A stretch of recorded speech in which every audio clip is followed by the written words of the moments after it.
আসসালামু আলাইকুম ভিউয়ার্স, এটা ছিল ক্লাসের দ্বিতীয় দিন। আমরা ট্রেনে করে যাচ্ছিলাম মেট্রো রেলে। তো এই যে কালকে যেই কেকগুলো ছিল, কেকগুলো আপু সব ক্লাসে এনে সাজিয়ে রেখেছিল। আজকে এগুলো ক্রাম্ব পুডিং হবে। আর এখানে হুইপিং ক্রিম বানানো হয়ে গেল। আর কেকগুলো লেয়ারে লেয়ারে কাটিং করে নিয়েছে। তারপরে হচ্ছে এটার উপর সুগার সিরাপ দিয়ে এখন ক্রিম দিয়ে কোট করে দিয়ে দিচ্ছে আপুটা লেয়ারে লেয়ারে। তো এইভাবে ক্রাম্ব পুডিং করে রাখতে হয় আগে থেকে, তারপর হচ্ছে ডেকোরেশনের কাজ। তো আজকে সবগুলো কেকই ক্রাম্ব পুডিং করা হবে একটা একটা করে, যেই যেই কেকের সেই ফ্লেভারে ক্রাম্ব পুডিং করা হবে। তো এটা ছিল ভ্যানিলা স্পঞ্জ কেক। এটা প্রথমে আপু ধরেছে।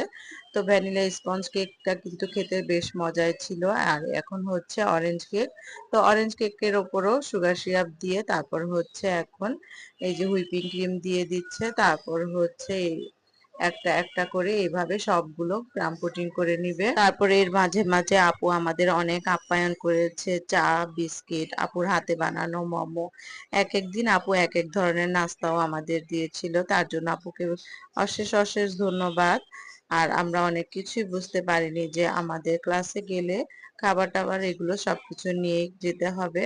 তো যাই হোক, প্রথম প্রথম বুঝিনি, দ্বিতীয় দিন ঠিকই নিয়ে গিয়েছিলাম, কমপ্লিট করলো। তারপর আমার ক্লাস শেষে চলে গিয়েছিলাম বাসায়। বাসা থেকে খুব তাড়াহুড়ো করে রেডি হয়ে গিয়েছিলাম। আমার একটি দাওয়াত ছিল, এটা হচ্ছে বৌভাতের দাওয়াত।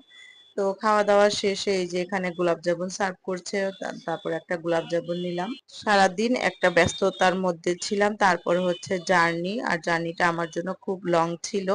তারপর বাসায় এসে যেভাবে তাড়াহুড়ো করে রেডি হয়ে তারপর আবার দাওয়াত খাওয়া, সব মিলে একটা ভালোই দিন গিয়েছিল। তো যাই হোক, আজকে আমার ভিডিওটা কেমন লেগেছে আমাকে অবশ্যই কিন্তু কমেন্টের মাধ্যমে জানাবেন। তো আজকের মতো ভিডিওটা আমি এখানেই, গোলাপ জামুন খেতে খেতে তারপর বাসায় চলে যাব।